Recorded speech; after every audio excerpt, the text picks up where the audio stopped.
Да? Да ходим да капнем. Да ходим да капнем малко. Ей, тук е бензиностанция. Близко? Да. Да. Слушай, Емо си е казал така. Аз минавам 150 км с моя кара.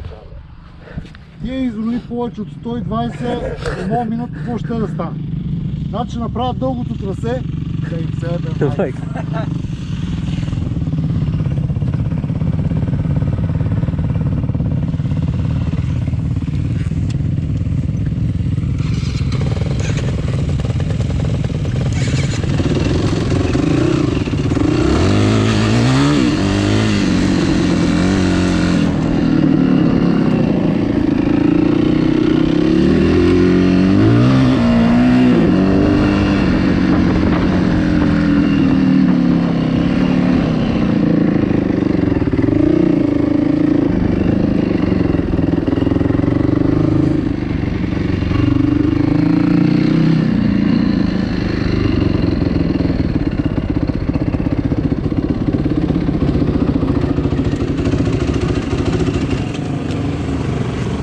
Здравейте, ние ще си заредим.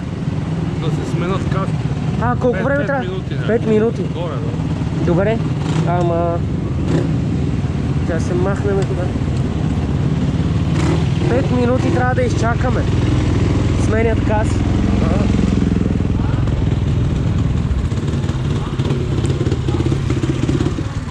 Трябва да изчакаме 5 минути да ходим там и да се върнем. Да пушим по една цигара и да дойдем.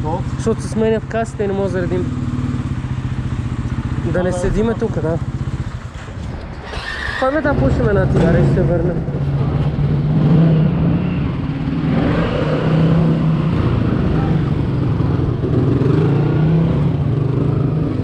Нали 5-10 минутки?